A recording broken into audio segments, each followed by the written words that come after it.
Si le sexe de Kevin n'est pas un micro-pénis, le jeune homme se sent malgré tout complexé.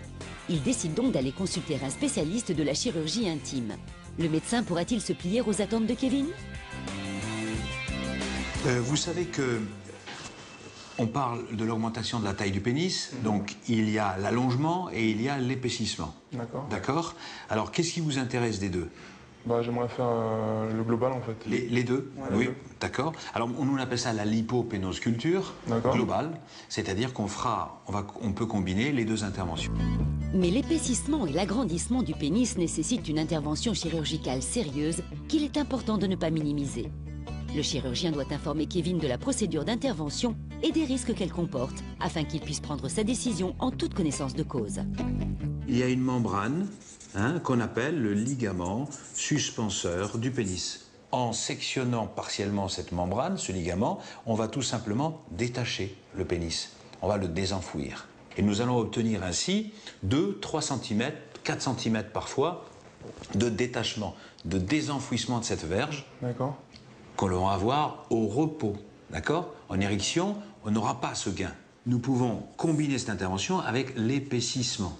D'accord. C'est-à-dire qu'on va augmenter la circonférence, le périmètre, en mettant de la graisse. Il faut vous dire donc que c'est une intervention de chirurgie. Comme toute intervention de chirurgie, elle comporte des risques. Les risques généraux dans une intervention de chirurgie quelle qu'elle soit, c'est infection ou hématome. D'accord? Donc on a fait un petit peu le tour de la technique. Je vais vous regarder maintenant si vous permettez. D'accord. Un petit instant. Ok.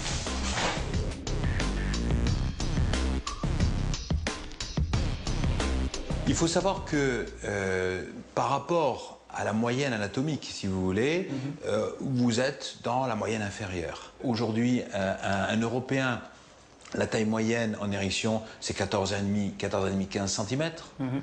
Au repos, ça peut être 8, 9, 10 cm. C'est un peu plus aléatoire. Et vous êtes en dessous de tout cela, même si vous n'êtes pas un micro-pénis. Mais le complexe du sexe a ses raisons. Et après 15 jours de délai de réflexion obligatoire, Kevin décide de subir une intervention. Même si son sexe ne sera pas démesuré, son nouveau pénis sera le moyen de reprendre confiance en lui. Aidé d'un confrère, le chirurgien procède au premier coup de bistouri pour agrandir la verge. On a gagné 2,5 cm environ. À présent, le chirurgien peut passer à la deuxième étape, épaissir le pénis. Pour cela, il doit d'abord prélever la propre graisse de Kevin en pratiquant une petite liposuction. Il choisit d'en extraire à partir de la cuisse du jeune homme. Maintenant que la graisse est prélevée, le chirurgien peut procéder à la dernière étape de l'opération. Implanter la graisse de manière harmonieuse tout le long du pénis de Kevin. Cette intervention et cet épaississement va lui permettre d'être plus à l'aise dans sa vie intime. Évidemment, en ayant un pénis plus gros, il va se sentir un peu mieux, je pense, parce que c'est un bien-être direct pour lui et indirect probablement pour sa partenaire. Donc, c'est bien pour tout le monde.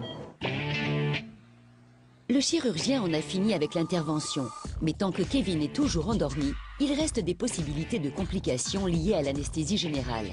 Le jeune homme va donc être conduit en salle de surveillance où il sera mis sous étroite observation jusqu'à son réveil.